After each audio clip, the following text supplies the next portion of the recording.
American president Joe Biden ഇപ്പോൾ president പദവി ഒഴിയാൻ പോകുക. അതിനു മുമ്പ് തന്നെ വരാൻ പോകുന്ന പ്രസിഡന്റ് ബൈഡൻ്റെ തലക്കടിച്ചു. അതെ, തലക്കടിച്ചു എന്ന് മാത്രമല്ല, തള്ളിപ്പറഞ്ഞു, പരസ്യമായിട്ട് തള്ളിപ്പറഞ്ഞു എന്ന് മാത്രമല്ല, അടി കൊടുത്തിരിക്കുന്നത് സെലൻസ്കിയുടെ തലയ്ക്ക് കൂടിയാണ്. കാരണം നമുക്കറിയാം, യുദ്ധം വല്ലാതെ വഷളായി. ഇന്നലെ യുദ്ധം എസ്കലേറ്റ് ചെയ്യാൻ, രൂക്ഷമാകാനുള്ള ഒരു സംഭവം കൂടെ നടന്നു.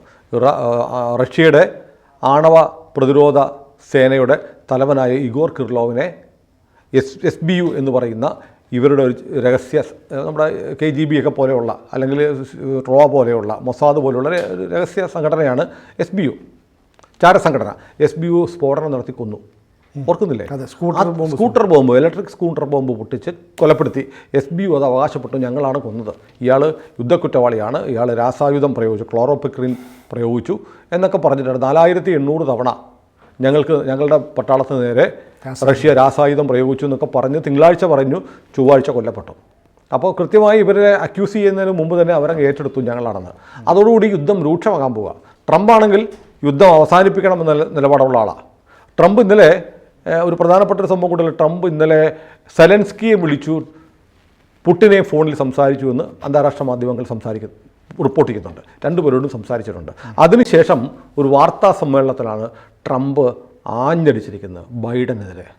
പുള്ളി പറഞ്ഞിരിക്കുന്നത്, ഈ ആർമി ടാക്ടിക്കൽ മിസൈൽ സിസ്റ്റം എന്ന് പറയുന്ന ദീർഘദൂര 700 കിലോമീറ്റർ മുതൽ 1000 കിലോമീറ്റർ വരെ റേഞ്ചുള്ള മിസൈലുകൾ സെലൻസ്കിക്ക് ഉക്രൈന് അമേരിക്ക കൊടുത്തിരുന്നു, UK കൊടുത്തിരുന്നു, ഫ്രാൻസ് കൊടുത്തിരുന്നു. പക്ഷേ ഇതൊന്നും ഉപയോഗിക്കാൻ പാടില്ലെന്നായിരുന്നു വിലക്ക്. പക്ഷേ ഇലക്ഷൻ കഴിഞ്ഞ് കെയർടേക്കർ, കാവൽ മന്ത്രിസഭ പോലെ പ്രസിഡന്റ് ബൈഡൻ തുടരവേ ബൈഡൻ പറഞ്ഞെടുത്ത് താങ്ങിക്കോളാൻ പറഞ്ഞു.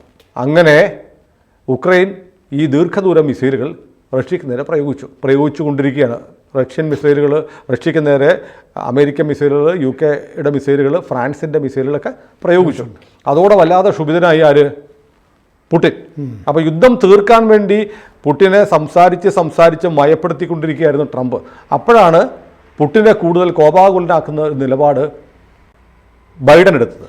അതിനെതിരെയാണ് ആഞ്ഞടിച്ചിരിക്കുന്നത് ട്രംപ് പറഞ്ഞിരിക്കുന്നത്, ഇത് ഒരിക്കലും ഈ ആർമി ടാക്ടിക്കൽ മിസൈൽ സിസ്റ്റം ഉക്രൈന് കൊടുത്തത് ഉപയോഗിക്കാനുള്ള പെർമിഷൻ കൊടുത്ത് ഒരു തരത്തിലും അംഗീകരിക്കാൻ കഴിയില്ല.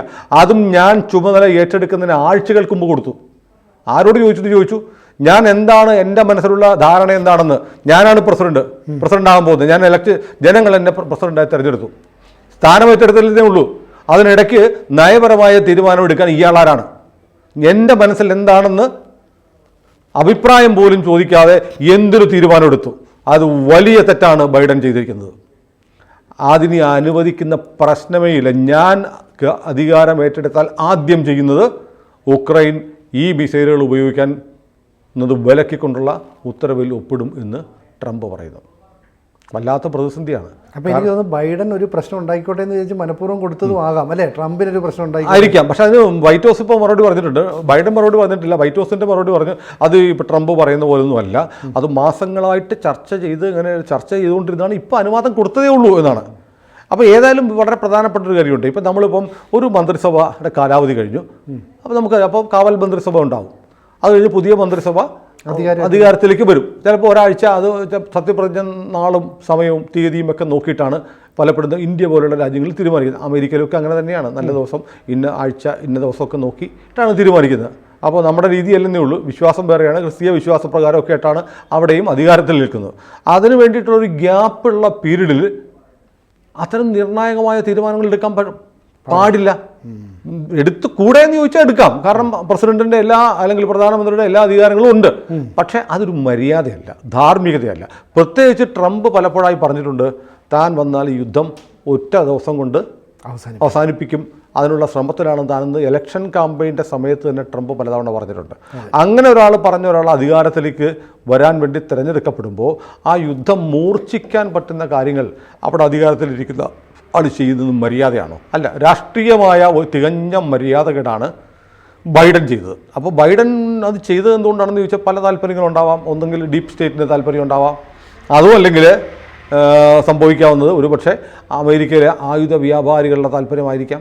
കാരണം ഈ ഡീപ് സ്റ്റേറ്റിൻ്റെ താല്പര്യം നമുക്ക് തള്ളിക്കളഞ്ഞൂടല്ലേ? കാരണം ഇപ്പം ഈ ഡെമോക്രാറ്റുകൾ അധികാരത്തിലേക്ക് വന്നു കഴിഞ്ഞപ്പം അവർ എപ്പോഴും ഡീപ് സ്റ്റേറ്റിൻ്റെ നിയന്ത്രണത്തിലാണ്, ഈ ഒബാമ ഉൾപ്പെടെയുള്ളത്. അപ്പോൾ ഈ റിപ്പബ്ലിക്കൻ പാർട്ടി അധികാരത്തിൽ വന്നാൽ ഈ ഡീപ് സ്റ്റേറ്റിനെ ഒതുക്കുകയും ട്രംപ് പറഞ്ഞിട്ടുണ്ട്, ഡീപ് സ്റ്റേറ്റിനെ ഒതുക്കുമെന്ന് പറഞ്ഞിട്ടുണ്ട്, സോറോസിനെ ഉൾപ്പെടെ. അപ്പോൾ ഈ ട്രംപ് വരുന്നതിന് മുമ്പ് ഡീപ് സ്റ്റേറ്റിന്റെ പ്രഷർ കൊണ്ട് ബൈഡൻ ചിലപ്പോൾ ഇത്തരം നിലപാടുകൾ ചെയ്തിരിക്കാം. കാരണം ട്രംപ് വിചാരിച്ചാലും ഇനി യുദ്ധം തീരരുത്, തീരരുത്, ട്രംപിന് സമാധാനം ഉണ്ടാവരുത്. അപ്പോൾ നമ്മൾ നോക്കണം, ട്രംപ് വരുന്നതിന് തൊട്ട് മുമ്പാണ് റഷ്യയിൽ പുടിന്റെ ഏറ്റവും വിശ്വസ്തനായ ഇഗോർ കിർലോവ് കൊല്ലപ്പെടുന്നത്. യുക്രൈൻ അങ്ങോട്ട് കയറി ആക്രമിക്കുന്നു. മനസ്സിലായില്ലേ? അത് മോസ്കോയിൽ ചെന്നാണ്. അത് പുടിനെ സംബന്ധിച്ച് പുടിനെ അങ്ങേയറ്റം ഇറിറ്റേറ്റ് ചെയ്യുന്ന കാര്യമാണ്. അവരുടെ തലസ്ഥാനത്ത്, റഷ്യയുടെ തലസ്ഥാന നഗരിയിൽ ചെന്നിട്ട് പുടിന്റെ ഏറ്റവും വിശ്വസ്തനായ ഏറ്റവും പ്രധാനപ്പെട്ട ആണവായുധ സേനയുടെ തലവനെ ബോംബ് വെച്ച് കൊല്ലുന്നു. റഷ്യ ഒരിക്കലും പ്രതീക്ഷിക്കാത്ത ഒരു അറ്റാക്കാണ്. അതിനുശേഷം അതിന് തൊട്ട് മുമ്പ് ബൈഡൻ പറഞ്ഞിട്ട് ഈ ആർമി ടാക്ടിക്കൽ മിസൈൽ സിസ്റ്റം ഉപയോഗിക്കുന്നു. അങ്ങനെ യുദ്ധത്തിന്റെ വേഗത കൂട്ടാൻ, ആക്കം കൂട്ടാൻ, അല്ലെങ്കിൽ റഷ്യയുടെ ശത്രുത കൂട്ടാൻ പറ്റുന്ന കാര്യങ്ങൾ അമേരിക്കയുടെ ഭാഗത്തുനിന്നുണ്ടാവുന്നു. ഇപ്പം ഈ കിർലോവിന്റെ കൊലപാതകം ബൈഡൻ അറിയാതെയാണ് സംഭവിച്ചത് പറയാൻ പറ്റുമോ? ഒരിക്കലുമല്ല. കൃത്യമായും ഉക്രൈൻ അത് പ്ലാൻ ചെയ്ത്, SBU പ്ലാൻ ചെയ്താണെങ്കിൽ വൈറ്റ് ഹൗസിനെ അറിയിച്ചിട്ടുണ്ട്, തട്ടിക്കോ എന്ന് പറഞ്ഞിട്ടുണ്ട്. അതോടുകൂടി ഇത് ട്രംപ് അധികാരത്തിൽ വന്നാൽ ഈ യുദ്ധം തീർക്കാൻ കഴിയരുത്. ചിലരുണ്ടല്ലോ ഈ പണ്ടൊക്കെ പറയാറുണ്ട്, ഈ തമിഴ് നാട്ടിൽ ഈ ഭർത്താവ് മരിച്ച സ്ത്രീകളുണ്ടല്ലോ, വിധവകൾ. ഇതൊരു ഞാൻ ആക്ഷേപിക്കാൻ പറയുന്നതല്ല, പണ്ട് തമിഴ്നാട്ടിൽ പറയുന്ന ഒരു ആചാരം, ഒരു കഥ പോലെ പറയുന്നതാണ്.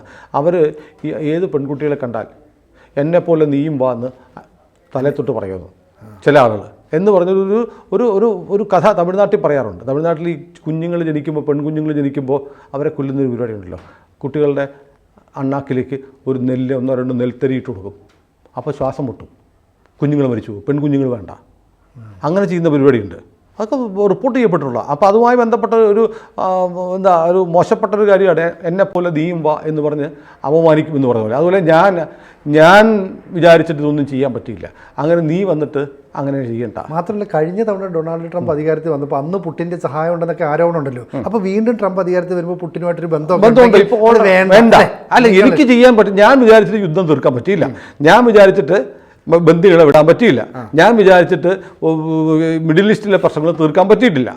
അതുകൊണ്ട് ട്രംപ് വന്നാൽ ഇത് ചെയ്തിട്ട് എന്നെക്കാളും കണ്ട ഉടനെ കമ്പയർ ചെയ്യുമല്ലോ. ബൈഡന്റെ കാലത്ത് ഇതൊന്നും നടന്നില്ല. ട്രംപ് വന്നപ്പോൾ കണ്ടില്ലേ 24 മണിക്കൂർ കൊണ്ട് യുദ്ധം തീർന്ന്. ബൈഡൻ എന്തിനു കൊള്ളാം. അതുകൊണ്ട് ഇത് മുഴുവൻ കുളം കലക്കി വഷളാക്കുന്ന ഒരു പരിപാടി ബൈഡൻ ചെയ്തുകൊണ്ടിരിക്കുന്നു എന്നാണ് ഇപ്പോൾ ട്രംപ് വിശ്വസിക്കുന്നത്. ട്രംപിന് വിശ്വസിക്കാൻ മതിയായ കാരണമുണ്ട്. കാരണം നിയുക്ത പ്രസിഡന്റിനോട് ആലോചിക്കാതെ രാജ്യത്തിൻ്റെ നയപരമായ ഒരു കാര്യങ്ങൾ, കാരണം ഇയാൾ കാണിച്ചു വെക്കുന്നതിനൊക്കെ ഒരു ഉത്തരവാദിത്തം അല്ലെങ്കിൽ തുടർച്ച ഏറ്റെടുക്കേണ്ട ആളാണ് ഇനി വരാൻ പോകുന്നത്. അപ്പോൾ നിശ്ചയമായും അവിടെ പരസ്പരം ആലോചിക്കുക എന്നുള്ള മര്യാദ ഉണ്ടായിരുന്നു. ആ മര്യാദകൾ കാണിച്ചു. ഇപ്പോൾ നോക്കൂ, ഇന്നലെ മിനിഞ്ഞാന്ന് ബൈഡൻ നടത്തിയ പ്രസംഗം കണ്ടില്ലേ, ഞാൻ ഇനി മരിക്കും വരെ ഞാൻ ജൂതനല്ലെങ്കിലും ഞാനൊരു സയനിസ്റ്റ് ആയിരിക്കും. എന്ത് പിണ്ണാക്ക ഇയാൾ ചെയ്തത് ജൂതന്മാരെ സഹായിക്കാൻ വേണ്ടിയിട്ട്? നമ്മൾ ഇന്നലെ പറഞ്ഞു, അതായത് ഒക്ടോബർ 7, 2023 ഒക്ടോബർ 7 ഈ കൂട്ടക്കൊല നടന്നു. ഹമാസ് ഇസ്രയേലിലേക്ക് കയറി 1500ഓളം പേരെ കൊന്നു, 300ഓളം ബന്ദികളെ പിടിച്ചുകൊണ്ടുപോയി. അമേരിക്കക്കാരും ഉണ്ടായിരുന്നു. അമേരിക്കയുടെ അമേരിക്കയുടെ ചെല്ലും ചെലവും കൊടുത്ത് അമേരിക്ക സംരക്ഷിക്കുന്നതാണ് ഖത്തർ എന്ന് പറഞ്ഞ രാജ്യം. ഖത്തറിൽ അമേരിക്ക ഇല്ലെങ്കിൽ ഹൂതികൾ കയറി അടിച്ചിട്ട് പോയാൽ പണ്ടേ. അപ്പോൾ ഖത്തറിനെ സംരക്ഷിക്കുന്ന അമേരിക്ക. ഖത്തർ എന്തിനോട് അമേരിക്ക പറയാണ്, മര്യാദയ്ക്ക് ബന്ദികളെ 24 മണിക്കൂറിനകം വിട്ടേക്കണം, അല്ലെങ്കിൽ ചവിട്ടി അവന്മാരൊക്കെ പുറത്താക്കുക എന്ന് ഖത്തറിനോട് അമേരിക്ക ബൈഡൻ കാർക്കശ്യത്തോടെ പറഞ്ഞിരുന്നെങ്കിൽ ഈ ബന്ദികളെല്ലാം ഇപ്പോൾ വീട്ടിലുണ്ടാവില്ലായിരുന്നു. പ്രശ്നവും പരിഹരിക്കപ്പെട്ടു. യുദ്ധം എത്ര നീണ്ടുപോകത്തില്ലായിരുന്നു. 1000 ദിവസം കഴിഞ്ഞില്ലേ യുദ്ധം? 1000 ദിവസം കഴിഞ്ഞ് യുദ്ധം. എത്ര ബന്ദികളുണ്ടെന്നോ ഇനി 100ഓളം പേരെ കിട്ടാനുണ്ട്, ഡെഡ് ഓർ അലൈവ്, ജീവനോടെയോ അല്ലാതെയോ കിട്ടാനുണ്ട്. അത്രയും പ്രശ്നങ്ങൾ ഉണ്ടാവാതെ ബൈഡൻ ഒരു സ്റ്റാൻഡ് എടുത്തിരുന്നെങ്കിൽ കഴിഞ്ഞ വർഷം ഒക്ടോബർ 7 തുടങ്ങിയ 8-ാം തീയതി തുടങ്ങിയ ഈ യുദ്ധം, മിഡിൽ ഈസ്റ്റിലെ യുദ്ധം ഉണ്ടാവില്ലായിരുന്നു. അവിടെ ഒരു നിലപാടെടുക്കാൻ കഴിഞ്ഞില്ല ആർക്ക്? ബൈഡന്. മനഃപൂർവ്വമോ അല്ലെങ്കിൽ ഈ പറഞ്ഞതുപോലെ ഏതെങ്കിലും സമ്മർദ്ദത്തിന് വഴങ്ങിയോ ബൈഡൻ അവിടെ ഒരു അനങ്ങാപ്പാറ നയമെടുത്തു. നെതന്യാഹുമായി പിണങ്ങി. നമ്മൾ ഓർക്കുന്നില്ലേ, അവർ അങ്ങോട്ടും ഇങ്ങോട്ടും FUCK എന്നൊക്കെ വിളിച്ചതിനെ കുറിച്ചൊക്കെ നമ്മൾ സംസാരിച്ചു. വാർത്തകൾ വന്നതാണ്. അതൊക്കെ അന്താരാഷ്ട്ര മാധ്യമങ്ങളിൽ വാർത്തയായിട്ട് വന്നു. അങ്ങനെ സംസാരിച്ചു എന്നുള്ളത് പോലും കാണാൻ പോയില്ല. അങ്ങോട്ട് പോകാനിരുന്ന മറ്റേ പ്രതിരോധ മന്ത്രിയെ അങ്ങോട്ട് പോവണ്ടെന്ന് പറഞ്ഞു. അതിനുശേഷം ബൈഡൻ ഇങ്ങോട്ട് വിളിച്ചതിന് ശേഷമാണ് ഒന്ന് മഞ്ഞുരുകിയത്. എന്നാൽ പോലും നെതന്യാഹു ഇസ്രായേലും പൂർണ്ണ തൃപ്തരല്ല. ആയുധം കൊടുത്തില്ലേ, പണം കൊടുത്തില്ലേ എന്ന് ചോദിച്ചാൽ കൊടുത്തു. അത് ബൈഡൻ വിചാരിച്ചാലും നിർത്താൻ പറ്റില്ല. അത് കാലാകാലങ്ങളിൽ ചെയ്തുകൊണ്ടിരിക്കുന്നതാണ്. ഇസ്രായേലിനെ ഇനി സഹായിക്കത്തില്ല എന്ന് അമേരിക്കയ്ക്ക് ഒരിക്കലും തീരുമാനം എടുക്കാൻ പറ്റില്ല.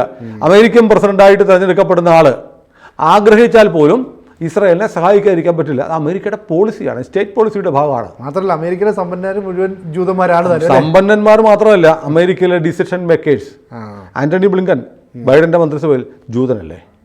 അപ്പോൾ അമേരിക്കയിലെ ഏറ്റവും പ്രധാനപ്പെട്ട പൊസിഷൻ, ജനസംഖ്യയിൽ വളരെ കുറവാണെങ്കിൽ പോലും അമേരിക്കയിലെ ഏറ്റവും തന്ത്രപ്രധാനമായ കസേരകളിൽ ഇരിക്കുന്ന മുഴുവൻ ജൂതന്മാരാണ്. അവരെ തള്ളിക്കളഞ്ഞുകൊണ്ട് ഒരമേരിക്കൻ പ്രസിഡന്റിനും ഒന്നും ചെയ്യാൻ പറ്റില്ല.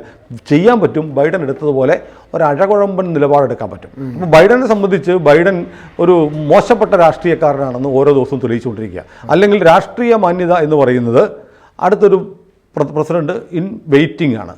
ആ സമയത്ത് അദ്ദേഹത്തിൻ്റെ നയം പരസ്യമായും പറഞ്ഞിട്ടുണ്ട്.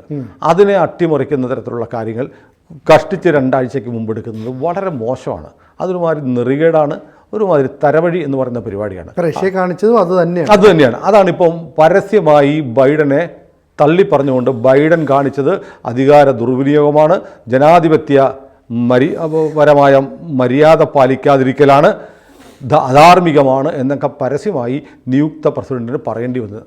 ഒരുപക്ഷെ അമേരിക്കയിൽ ഇതിനു മുമ്പ് ഒരിക്കലും നിലവിലുള്ള പ്രസിഡന്റിൻ്റെ നയങ്ങൾ, പ്രസിഡന്റ് താൻ വന്നാൽ എടുക്കാൻ പോകുന്ന തീരുമാനങ്ങളെ നിലവിലുള്ള പ്രസിഡന്റ് അട്ടിമറിക്കുന്നുവെന്ന് ഒരു നിയുക്ത പ്രസിഡന്റ് മുമ്പ് പറഞ്ഞതായി കേട്ടിട്ടില്ല.